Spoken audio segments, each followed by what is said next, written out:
हम सब जैसा हमारी सरकार का गठन के बाद ही ये लगातार प्रयास है कि हर क्षेत्र के अंदर हमारी अपने युवाओं के लिए, महिलाओं के लिए, गरीबों के लिए, किसानों के लिए रोजगार के अवसर प्राप्त हों, उनकी उपज का ठीक लाभ मिले।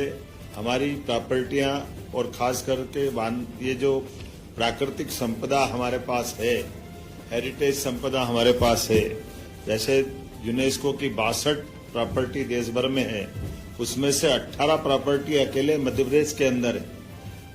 मध्य प्रदेश में 247 से ज्यादा नदियां, प्राकृतिक जंगल भी हमारी 1/3 की स्थिति में है और हमारी वन्य जीवों की संपदा भी कई मामलों में पूरे देश में सबसे ज्यादा है। ऐसे में हमने अपने पर्यटन के सभी क्षेत्रों में समान रूप से एक एक करके कदम बढ़ाए और भारत सरकार के माध्यम से भी लगातार हमारा पर्यटन विकास निगम, पर्यटन मंत्रालय एक के बाद एक उपलब्धियां हासिल करता जा रहा है। जैसा कि उल्लेखनीय कुछ आंकड़े आज हमने अपने इस रीजनल इंडस्ट्री कॉन्क्लेव में हमने प्रयास किया है कि एग्रीकल्चर के सेक्टर में, जैसे बीते दिनों नरसिंहपुर में हमने अपनी वहां के उद्योग व्यवसाय से जुड़े हुए लोगों के लिए एक इंडस्ट्री कॉन्क्लेव फूड प्रोसेसिंग की दृष्टि से, कृषि उत्पादों को बढ़ावा देने की दृष्टि से की थी। उसी सिलसिले में बीते समय मंदसौर में, सीतामऊ में ये क्रमशः करते हुए उसके सेक्टर के साथ साथ हमारी अपनी आज टूरिज्म के दृष्टि से रीवा में इंडस्ट्री कॉन्क्लेव हुई है। रीवा में बीते साल अक्टूबर में भी हमने एक रीजनल इंडस्ट्री कॉन्क्लेव की थी, जिसमें लगभग 31,000 करोड़ के प्रस्ताव तब मिले थे। अधिकांश प्रस्तावों में हम अपने मैदानी हकीकत में उतारते हुए उस पर भी ठोस कदम बढ़ाते जा रहे हैं। अब रीवा, सतना, सीधी, शहडोल, अनूपपुर, उमरिया ये अपने इंडस्ट्रियलाइजेशन की दिशा में भी पहचान बना रहे हैं और पर्यटन की दृष्टि से भी इनकी अपनी महत्ता है। इस नाते से एक के बाद एक सतना और रीवा में हवाई यातायात की सुविधा भी सरकार के माध्यम से, माननीय मोदी जी के आशीर्वाद से और हमारी सरकारों के प्रयास से ये लागू हुई है। आज अगर मैं यहाँ इस जगह आपसे बात कर रहा हूँ तो यहाँ पर भी अलग अलग बहुत सारे अच्छे ऑफर हमको मिले हैं।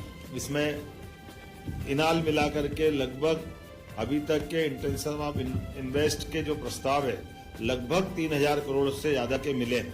और उसी के माध्यम से मैं कुछ के आंकड़े भी बताना चाहूंगा कि बहुत सारे लोगों ने अपने प्रदेश से भी, प्रदेश के बाहर के भी स्वनाम धन्य बड़ी बड़ी हस्तियों ने आज की इस मीटिंग में भाग लिया है।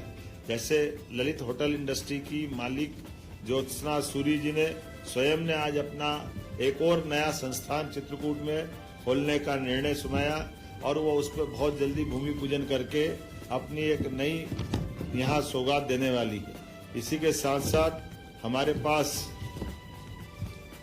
फ्लाईओवर मैनेजिंग डायरेक्टर श्रीराम ओला ने 700 करोड़ से ज्यादा की अपनी फ्लाई ओला की जो मूल अपनी एविएशन की जो उनकी कंपनी है और उस पर उन्होंने काम करने की मंशा बताई है।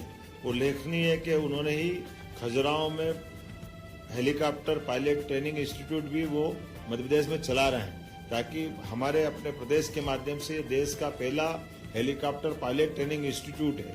ऐसे और बहुत सारे लोगों को हम प्रमोट कर रहे हैं। उदाहरण के लिए RCPL प्लस विंध्य प्राइवेट द्वारा 500 करोड़ के निवेश श्री दिव्यांश सिंह बघेल ने करने की इच्छा आज हमारे सामने जताते हुए MOU किया है। श्री अमित दिग्विजय ने 500 करोड़ के, संदड़िया बिल्डर्स मैनेजिंग डायरेक्टर अजीत संदड़िया ने 300 करोड़ के। इसके अतिरिक्त हमारे जो फॉरेस्ट और फॉरेस्ट में भी अलग अलग प्रकार के, तो जंगल कैंप इंडिया के गजेंद्र सिंह राठौड़ ने 150 करोड़ के, गौरव प्रताप सिंह जी और पुष्प प्रताप सिंह जी ने 100 करोड़ के, Rajasthan fort and palace managing director Shri Manvendra Singh Shekhawat ने हेरिटेज प्रॉपर्टी को विकसित करने के लिए 100 करोड़ के प्रस्ताव आज हमको दिए हैं। इको पार्क के अनुज और विजय तिवारी जी ने 80 करोड़ के, तथा अस्तु रिसोर्ट्स के श्री अनिल अग्रवाल जी जो ऑलरेडी हमारे पास अलग अलग कई जगह काम कर रहे हैं, उन्होंने भी नए प्रस्ताव 150 करोड़ के हमको इस अंचल में काम करने के दिए हैं। श्री सिद्धार्थ सिंह तोमर, श्री सिद्धि विनायक कंस्ट्रक्शन के वैभव कौरव जी, श्री कैलाश फुलवानी जी, ऐसे बहुत सारे लोगों ने सब मिलाकर के लगभग 3,000 करोड़ के निवेश के प्रस्ताव आज इसके रीजनल इंडस्ट्री कॉन्क्लेव पर्यटन के सेक्टर में आ रहे हैं। हमें आज तो अपना ये शुरुआत है, आने वाले समय में पुनः हम चंबल में और एक आगे जाकर मालवा के क्षेत्र में फिर पर्यटन की इंडस्ट्री कॉन्क्लेव करने वाले हैं। ये क्रम लगातार चलता जा रहा है। हमारे हर मंत्रालय के माध्यम से हम इसमें बढ़ रहे हैं आगे। इसमें खास करके रूरल इंडस्ट्री भी, हमारा रूरल टूरिज्म भी बढ़ रहा है, जिसमें होम स्टे के माध्यम से हमारे ग्रामीण पंचायत मंत्री जी यहाँ बैठे हैं और हमारे बाकी विभाग मिला करके इसका तालमेल करते हुए पूरे देश में सबसे तेजी से होम स्टे अगर कहीं हो रहा है तो हमारे प्रदेश के अंदर हो रहा है, जिसमें अपने प्राकृतिक आवास के साथ पर्यटकों को संभालते हुए ग्रामीण जनजीवन में भी उनकी मदद हो रही है और पर्यटकों को भी आनंद आ रहा है। हमारे पास ये जो इतना बड़ा सेक्टर है, जिस सेक्टर को हम धीरे धीरे करके आगे के साथ मिलाते हुए कदम से कदम मिलते हुए, जैसे टूरिज्म और हेल्थ टूरिज्म और एविएशन, ऐसे अलग अलग सेक्टर को जोड़ते हुए भी आगे बढ़ रहे हैं। मुझे पूरा भरोसा है आने वाले समय में इसी प्रकार के निवेश के कार्यक्रम चलाते हुए राज्य को समृद्ध करेंगे। राज्य के अंदर जिस तरह संभावना है, उस संभावनाओं को पूरी तौर पर सार्थकता की तरफ ले जाने का हमारा संकल्प है। आइए हम सब मिलकर के इसी प्रकार के इन विकास के कामों के साक्षी भी बने और सहभागी भी बने। मेरी अपनी ओर से बधाई। बिल्कुल, अभी आपकी जानकारी के लिए बता दें कि हमने पिछली बार सिंगल इंजन का हेलीकॉप्टर सर्विसेज चालू किया था, उसका डबल इंजन का टेंडर कराया है। इसी महीने के साथ हमारे धार्मिक पर्यटन के भी और बाकी केंद्र पे भी पर्यटन की दृष्टि से हेलीकॉप्टर सर्विसेज भी चालू कर रहे हैं, जिसके आधार पर हमारे यहाँ चूंकि भौगोलिक दृष्टि से मध्य प्रदेश बहुत बड़ा है, ऐसे में पर्यटकों का समय बचे और अधिक से अधिक स्थान पर वो जा सके। जैसे आपकी जानकारी के पीएम श्री एयर एम्बुलेंस की सुविधा भी हमने दी है और उसी प्रकार से पीएम श्री एयरलाइन का भी हमने प्रारंभ किया है। तो इसके माध्यम से सिंगरौली, रीवा, जबलपुर, ये डेली कनेक्टिविटी हमारी पर्यटन की विमान सेवा से मिल रही है। हम सब जानते हैं कि दुनिया के अंदर हेल्थ के मामले में खास करके यूरोप की साइड से अरब कंट्रियों में ये बहुत महंगा पड़ता है और मध्य प्रदेश में उसकी तुलना में कई गुना सस्ता भी है और मध्य प्रदेश में वो सब चीजें भी है।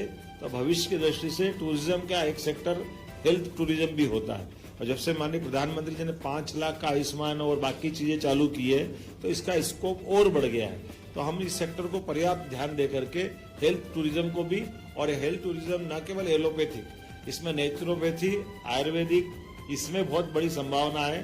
केरल में वेलनेस के माध्यम से बहुत अच्छे से चल रहे हैं। हम भी हमारे राज्य में प्रयास कर रहे हैं, इसलिए 13 आयुर्वेदिक कॉलेज भी हम खोल रहे हैं जो वेलनेस सेंटर के नाते से काम करेंगे।